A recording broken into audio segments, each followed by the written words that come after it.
नमस्ते प्यारे विद्यार्थियों, केपी कॉलेज की ऑनलाइन क्लासों में आप सभी का स्वागत है। बीए 5 सेमेस्टर हिंदी साहित्य परीक्षा की दृष्टि से महत्वपूर्ण प्रश्न और उसके उत्तर को अच्छे से पढ़ेंगे। तो परीक्षा की दृष्टि से महत्वपूर्ण प्रश्न निबंधात्मक प्रश्न है जो आपकी परीक्षा में महत्वपूर्ण भूमिका निभाएंगे। उन प्रश्न के प्रत्येक बिंदुओं को एक वाक्यात्मक की दृष्टि से पढ़ेंगे। हिंदी साहित्य के जो 16 महत्वपूर्ण प्रश्न है, 16 निबंधात्मक प्रश्न है जो आपकी परीक्षा में अहम भूमिका निभाएंगे। जिसमें पहला प्रश्न है, अज्ञे की काव्य कला की विशेषताओं पर प्रकाश डालते हुए बताए कि उनकी कविता आधुनिक मनुष्य की संवेदना को किस प्रकार व्यक्त करती है। तो अज्ञे की काव्य विशेषता, प्रयोगवादी कवि है सच्चिदानंद हीरानंद वात्स्यायन अज्ञे। अज्ञे की काव्य विशेषता और आधुनिक मनुष्य की संवेदना को किस प्रकार व्यक्त करती है उनकी कविता, इस प्रश्न को मुख्य बिंदु के साथ पढ़ेंगे। दूसरा जो प्रश्न है, उनकी एक कविता है कलगी बाजरी की, अज्ञे के द्वारा लिखी गई कविता है। कलगी बाजरी की कविता का वाक्यात्मक अध्ययन कीजिए तथा बताइए कि यह कविता प्रकृति प्रेम और प्रतीकात्मकता को किस रूप में अभिव्यक्त करती है। तो कलगी बाजरे की कविता है, अज्ञे की जो प्रयोगवादी कविता है, तो इसके बारे में भी विधिवत पढ़ेंगे। तीसरा प्रश्न है, यह दीप अकेला, यह भी कविता किसकी है, अज्ञे के द्वारा लिखी गई है। यह दीप अकेला कविता का वाक्यात्मक व्याख्या सहित अध्ययन कीजिए तथा यह बताइए कि यह दीप का प्रतीक अज्ञे की काव्य भूमि में क्या महत्व रखता है। यानी दीप को एक प्रतीकात्मक अर्थ लिया गया है। यह दीप कौन, समाज का ऐसा ज्ञानी व्यक्ति जो अकेला रहकर कुछ भी नहीं कर सकता, अगर उसे अनेक दीपों की पंक्ति में लाकर खड़ा कर दिया जाए तो वह किसी भी परिस्थिति का समाधान कर सकता है। तो ये दीप किसका प्रतीक बताया गया है, एक मनुष्य का प्रतीक, एक व्यक्ति का प्रतीक बताया गया है। चौथा प्रश्न है, मुक्तिबोध, गजानंद माधव मुक्तिबोध। तो मुक्तिबोध की जो कविता है भूल गलती, भूल गलती का वाक्यात्मक अध्ययन तथा कविता में निहित सामाजिक चेतना को स्पष्ट करना है। तो मुक्तिबोध के द्वारा लिखी गई भूल गलती कविता, जो भूल गलती ये कविता चांद का मुंह टेढ़ा काव्य संग्रह से संकलित है। तो इस कविता के माध्यम से मुक्तिबोध क्या कहना चाहता है, इसको अपन पढ़ेंगे। नेक्स्ट प्रश्न है पांचवा, मुक्तिबोध की काव्य यात्रा में उनके संघर्ष वैचारिक विकास का आलोचनात्मक मूल्यांकन कीजिए।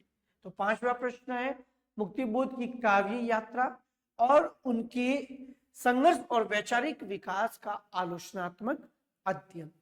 छठा प्रश्न है, नागार्जुन, मूल नाम क्या था नागार्जुन का, वेदनाथ मिश्र। नागार्जुन की काव्य विशेषताएं विस्तार से लिखिए तथा यह बताइए कि उन्हें जन कवि क्यों कहा जाता है। तो नागार्जुन को जन कवि कहा जाता है। बिहार के मधुबनी जिले में इनका जन्म हुआ था और ये मैथिली कवि है। मैथिली भाषा में यात्री के नाम से काव्य लेखन करते थे और हिंदी में नागार्जुन के नाम। तो उनकी काव्य विशेषता को पढ़ेंगे और उन्हें जन कवि क्यों कहा जाता है, इस प्रश्न को भी विधिवत पढ़ेंगे। सातवां प्रश्न है, नागार्जुन के द्वारा एक कविता लिखी है अकाल और उसके बाद। यह कविता सन 1952 में प्रकाशित हुई थी, जो दो भागों में बांटी गई है, विभाजित है। जो प्रथम भाग में युद्ध की पहले भाग में अकाल की विभीषिका का चित्रण है और दूसरे भाग में अकाल की समाप्ति के पश्चात घर में अन्न आने से खुशी और उत्साह का चित्रण किया गया है। तो अकाल और उसके बाद कविता का व्याख्यात्मक अध्ययन और बताइए कि यह कविता किस प्रकार ग्रामीण जीवन की पीड़ा, भूख और सामाजिक असमानता को उजागर करती है। आठवां नेक्स्ट प्रश्न है, कालिदास, यह कविता भी किसके द्वारा लिखी गई है, नागार्जुन के द्वारा। नागार्जुन की कविता है कालिदास। कालिदास कविता महाकवि कालिदास पर आधारित है और कालिदास कविता में नागार्जुन ने प्राचीन कवि की परंपरा, कला दृष्टि और लोक जीवन के बीच कौन सा विरोधाभास प्रस्तुत किया है, व्याख्या सहित लिखना है। तो एक प्राचीन कवि और उनकी परंपरा और कला दृष्टि और लोक जीवन का एक व्याख्यात्मक विरोधाभास प्रस्तुत किया। विरोधाभास एक अलंकार है जहां विरोध ना होते हुए भी विरोध होने का जो आभास होता है वह विरोधाभास अलंकार होता है। नेक्स्ट प्रश्न है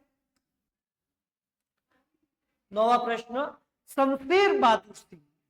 शमशेर बहादुर सिंह जो मैं हिंदी और उर्दू का क्या हूं, दुआब हूं कहने वाले प्रसिद्ध कवि है। शमशेर बहादुर सिंह का जीवन परिचय लिखते हुए बताइए कि किन कारणों से वे आधुनिक हिंदी कविता में संवेग और सौंदर्य के कवि कहलाते हैं। प्रश्न बन सकता है कि संवेग और सौंदर्य का कवि किसे कहा जाता है, तो शमशेर बहादुर सिंह को।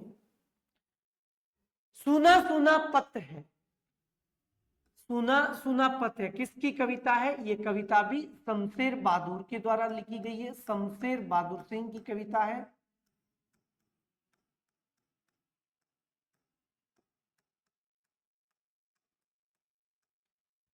सुना सुना पथ है कविता का व्याख्यात्मक अध्ययन कीजिए तथा कविता में व्याप्त विरक्ति, एकांत और संवेदनशीलता के भावों की व्याख्या कीजिए।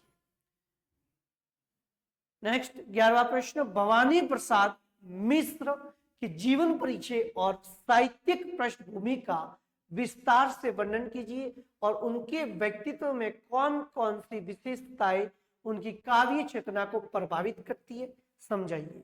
भवानी प्रसाद मिश्र।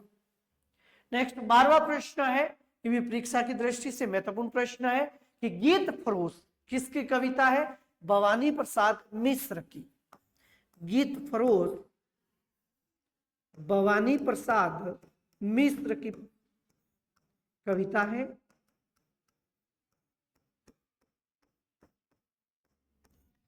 गीत फरोश कविता का भाव, भाषा और शैली की दृष्टि से विस्तार पूर्वक व्याख्यात्मक अध्ययन।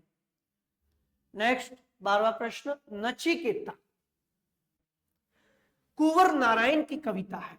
नचिकेता किसके द्वारा लिखी गई है, कुंवर नारायण।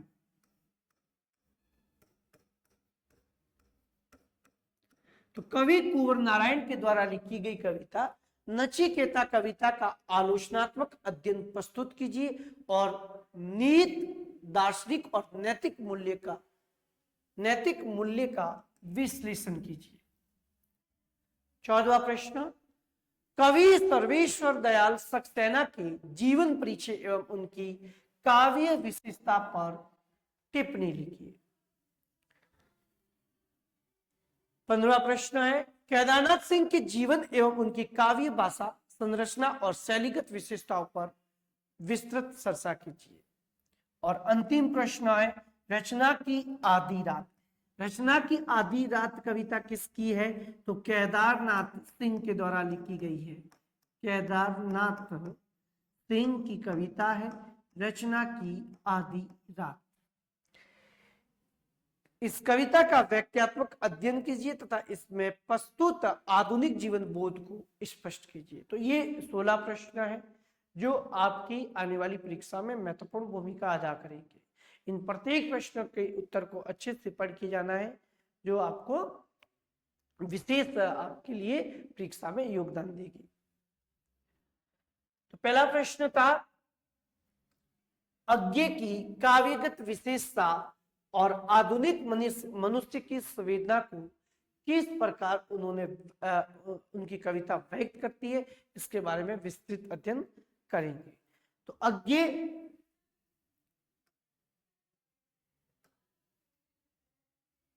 अज्ञे का जीवन परिचय। अज्ञे का पूरा नाम क्या है, सच्चिदानंद हीरानंद वात्स्यायन अज्ञे। अज्ञे ये नाम जैनेन्द्र कुमार के द्वारा दिया गया है। अज्ञे नाम जैनेन्द्र के द्वारा दिया गया नाम है, जैनेन्द्र कुमार के द्वारा। सच्चिदानंद हीरानंद वात्स्यायन इनका पूरा नाम है। ये प्रयोगवादी कवि है, प्रयोगवादी कवि। किस प्रकार के कवि है? इन्हें प्रयोगवादी कवि कहा जाता है, प्रयोगवाद, क्योंकि उन्होंने कविता पर क्या किए? नए नए प्रयोग किए। पुराने उपमानों को न लेकर उनके स्थान पर नए उपमानों को काव्य में स्थान दिया है, इसीलिए अज्ञे को प्रयोगवाद कविता का जनक कहा जाता है। ये आधुनिक कवि, प्रमुख आधुनिक कवि है, कथाकार, निबंधकार, संपादक और पत्रकार भी थे। तो ये कथाकार भी है और निबंधकार, यात्रा वृत्तांत पत्रकार थे। वे प्रयोगवाद और नई कविता, प्रयोगवाद और नई कविता आंदोलन के प्रमुख स्तंभ माने जाते हैं। प्रयोगवाद और नई कविता, प्रयोगवाद का प्रारंभ किससे हुआ? तार सप्तक से हुआ है। प्रयोगवाद का जो प्रारंभ है तार सप्तक से माना जाता है। तार सप्तक के जनक कौन है? तो तार सप्तक के प्रवर्तक अज्ञे है। तार सप्तक के प्रवर्तक कौन है? अज्ञे है। और प्रथम तार सप्तक कब आया? प्रथम तार सप्तक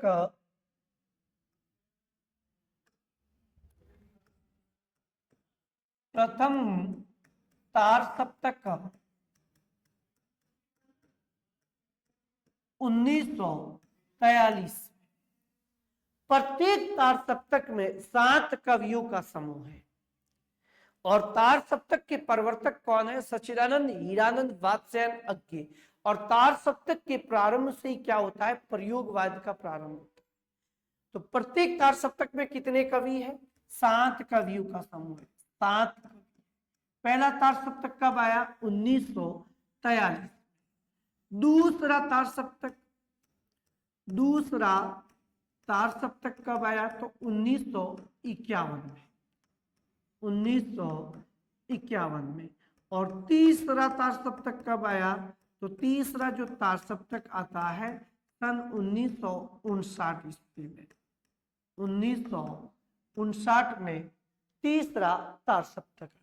तो तार सप्तक के प्रवर्तक है अज्ञे और इसी तार सप्तक के साथ में प्रयोगवाद का प्रारंभ होता है।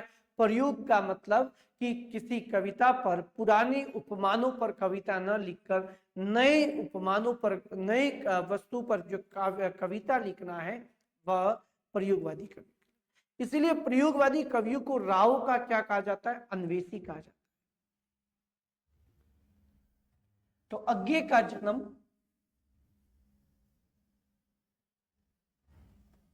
1911 ईस्वी में, जन्म व प्रारंभिक जीवन। पूरा नाम इनका सच्चिदानंद हीरानंद वात्स्यायन अज्ञे था और अज्ञे किसके द्वारा नाम दिया गया? जैनेन्द्र के द्वारा। इनका जन्म 7 मार्च 1911 ईस्वी में, 7 मार्च 1911 ईस्वी में उत्तर प्रदेश के कसिया नामक स्थान पर हुआ। उत्तर प्रदेश के कसिया नामक स्थान पर हुआ। और ये कसिया क्या है?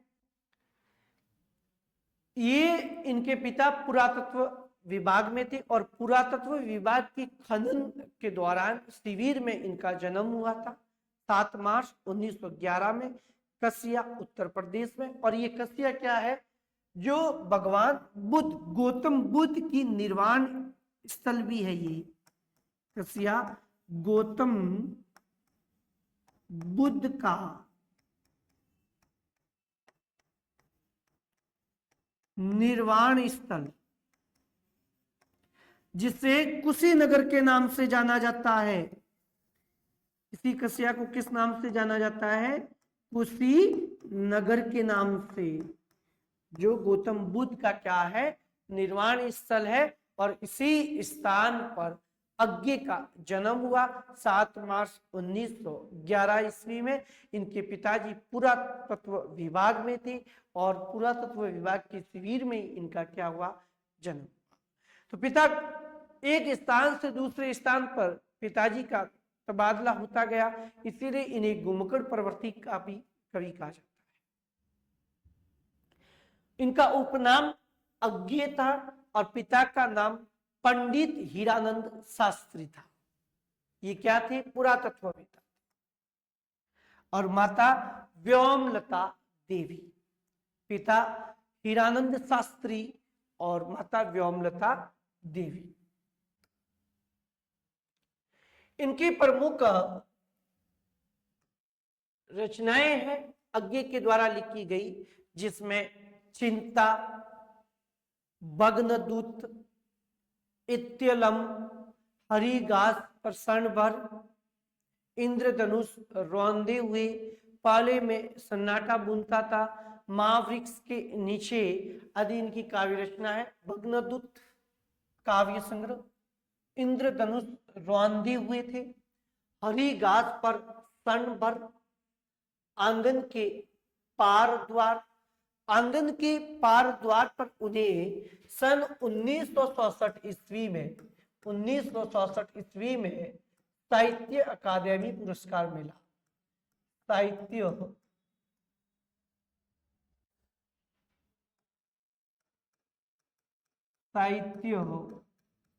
अकादमी पुरस्कार।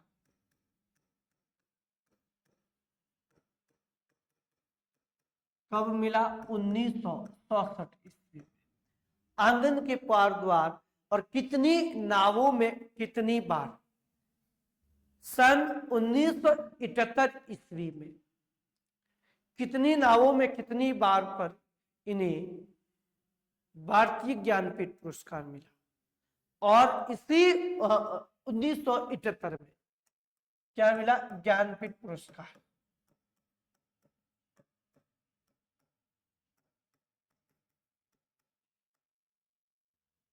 उन्नीस में जब साहित्य अकादमी पुरस्कार मिला, तो इसी सन में 1964 में इन्हें पद्म भूषण भी दिया जा रहा था, लेकिन उन्होंने नकार दिया था। इनके उपन्यास शेखर एक जीवनी 2 भागों में विभाजित है। शेखर एक जीवनी किसका उपन्यास है, अज्ञे का उपन्यास है। नदी के द्वीप और अपने अपने अजनबी 3 इनके प्रसिद्ध उपन्यास है। शेखर एक जीवनी 2 भागों में विभाजित है और नदी के द्वीप और अपने अपनी अजनबी। कविता संग्रह में देखें तो शरणार्थी, विपदगा, कोठरी की बात आदि इनके प्रसिद्ध क्या है, कहानी संग्रह है। निबंध और अन्य रचना में देखें तो त्रिशंकु इनका प्रसिद्ध निबंध संग्रह है।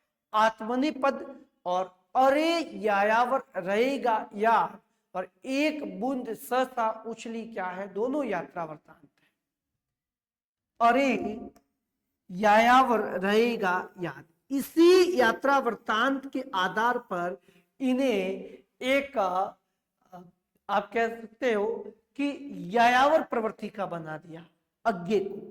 अरे यायावर रहेगा या और एक बूंद सहसा उछली।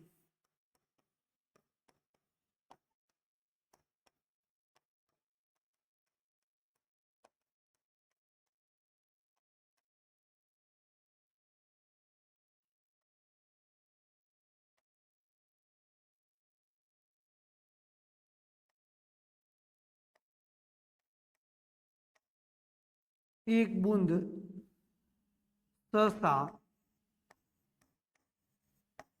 उछली। ये जो यात्रा वृत्तांत है, अज्ञे का यात्रा वृत्तांत है।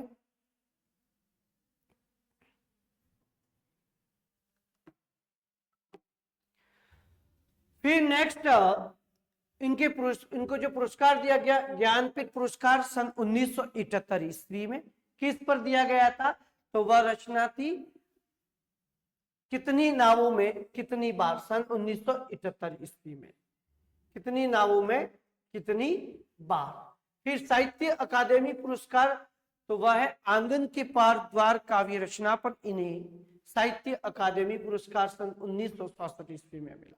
पद्म भूषण पुरस्कार को इन्होंने स्वीकार नहीं किया गया। और अज्ञे का जो निधन है वह 4 अप्रैल 1987 ईस्वी में नई दिल्ली में इनका निधन।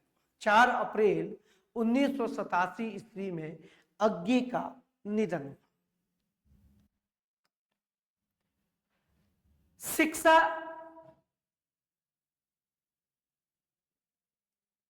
पहले आना था, थोड़ा ये ऊपर नीचे हो गया, कोई बात नहीं। शिक्षा, इनका प्रारंभिक शिक्षा अपने घर पर ही हुई। पिता के द्वारा हीरानंद शास्त्री जी ने इन्हें घर पर रहते हुए ही प्रारंभिक शिक्षा का अध्ययन करवाया। और एमए बीएससी किया था इन्होंने, तो बीएससी लाहौर कॉलेज, लाहौर विश्वविद्यालय से उन्होंने बीएससी किया। और अंग्रेजी साहित्य में मद्रास विश्वविद्यालय से एमए किया।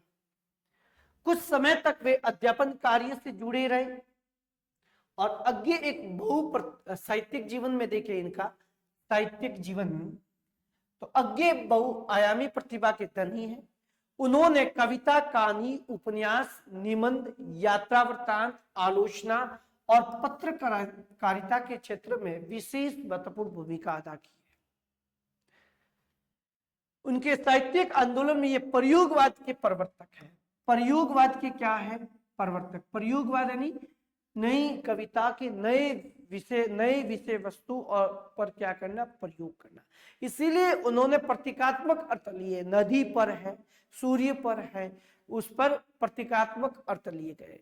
सूर्य को बावरा अहेरी बताया है। क्या बताया? सूर्य को बावरा अहेरी। सूर्य को क्या कहा गया है? बावरा अहेरी।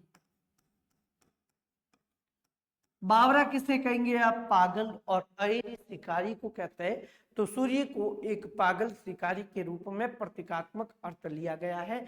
इसीलिए प्रयोगवाद की ये क्या है? प्रवर्तक है। और प्रयोगवाद का प्रारंभ तारसप्तक से हुआ था, सन 1943 से माना जाता है। और नई कविता आंदोलन के भी ये क्या है? प्रमुख एक कवि है, प्रमुख स्तंभों में से एक है।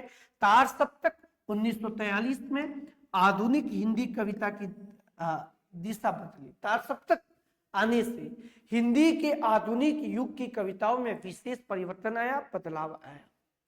दूसरा तारसप्तक और तीसरा तारसप्तक, दूसरा तारसप्तक सन 1951 में और तीसरा तारसप्तक सन 1959 ईस्वी में आता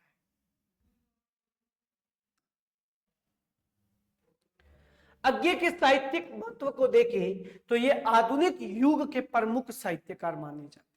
आधुनिक युग के प्रमुख साहित्यकार है और प्रयोगवादी कवि है। प्रयोगवाद के जनक माने जाते हैं। प्रयोगवाद और नई कविता आंदोलन के ये क्या है? एक प्रवर्तक है। इन्होंने नए शिल्प, प्रतीक और बिंबों का प्रयोग किया। मैंने बताया प्रतीकात्मक अर्थ बताया था कि यह दीप अकेला। अब दीप किसका प्रतीक बताया उन्होंने? व्यक्ति का बताया है कि अगर एक दीपक जो जल रहा है तो वे आसपास के क्षेत्र में ही उजाला करता है। अगर उसी दीपक को अनेक दीपकों के राह में लाइन में पंक्ति में लाकर खड़ा कर दिया जाए तो वह बड़ी क्षेत्र में प्रकाश फैला सकता है। उसी तरह एक समाज से परे होकर व्यक्ति, उसका विकास नहीं हो सकता समाज का। अगर उसी व्यक्ति को समाज की अग्रिम पंक्ति में लाकर खड़ा कर दिया जाए तो वह उस समाज को नई दिशा की ओर ले जा सकता है।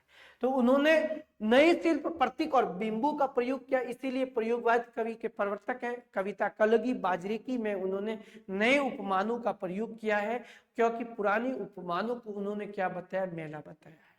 उन्होंने कहा कि बासन को अधिक घिसने से मुलम्मा नष्ट हो जाता है। तो जिस तरह से बर्तन को बार बार घिसने से उसकी चमक नष्ट हो जाती है, उसी तरह पुराने उपमान, पुराने विषयों पर कविता लिखने से उसकी जो महत्वता है वह नष्ट हो जाती है। प्रसिद्ध उपन्यास है उनका शेखर एक जीवनी, 2 भागों में विभाजित है और हिंदी साहित्य को नई दिशा दी। तो अज्ञे का जो परीक्षा की दृष्टि से महत्वपूर्ण प्रश्न था, काव्य विशेषता और आधुनिक मनुष्य की संवेदना को किस प्रकार उन्होंने व्यक्त किया है, इस प्रश्न को अगली क्लास में पढ़ेंगे। धन्यवाद।